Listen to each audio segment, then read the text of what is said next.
শ্রীরাম বলছে এই যে এ কানাইয়া তুই যে আমায় বললি ধেনুর পালগুলো একত্রিত করতে, কিন্তু দেখ ভাই আমি ধেনুর পাল একত্রিত করতে গিয়ে দেখলাম তোর যত ধেনু আছে তার মধ্যে তোর ওই একটা ধেনু বড় আবাধ্য, তোর ওই চূড়া ধেনু কারো হাট মানে না, কথা শোনে না, সবাইকে ফেরাতে পারলেও আমি তোর ওই চূড়া ধেনুকে কিছুতেই ফেরাতে পারলেম না।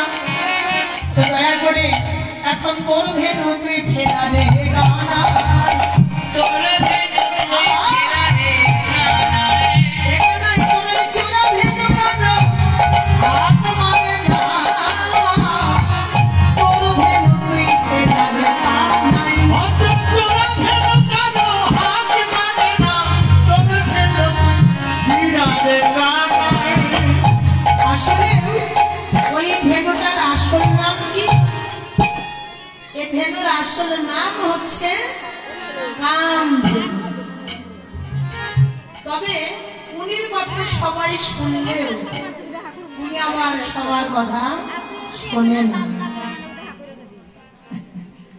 তাই তো তার কথা আমরা বেশ শুনতে বাধ্য, কিন্তু আমরা শোনাতে চাইলেও সহজে শোনেও না, বাধ্য হলে আমাদের জীবনে কি আর এরকম দুর্দিন নেমে আসে নাকি?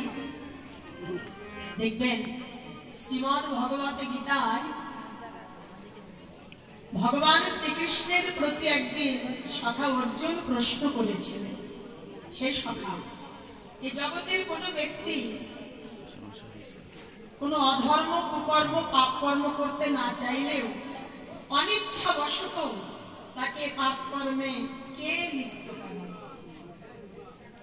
তখন ভগবান শ্রীকৃষ্ণ বললেন, অর্জুন, এই জগতের কোনো ব্যক্তি পাপ কর্ম করতে না চাইলেও অধর্ম কুকর্ম করতে না চাইলেও অনিচ্ছা সত্ত্বেও তাকে পাপ কর্মে লিপ্ত করাই কে জানো? কাম এসো, ক্রোধ এসো, রজগুণ ও সমদ ভব। অর্জুন, এই জগতের প্রতিটা জীবকে অনিচ্ছা সত্ত্বেও পাপ কর্মে লিপ্ত করায় একটি হচ্ছে কাম, অপরটি হচ্ছে ক্রোধ। এই কাম, ক্রোধ ও লোভ মানবের চিরশত্রু।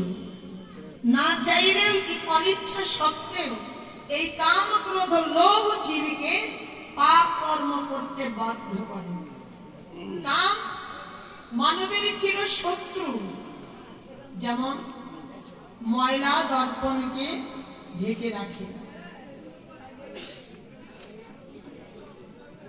গর্ভ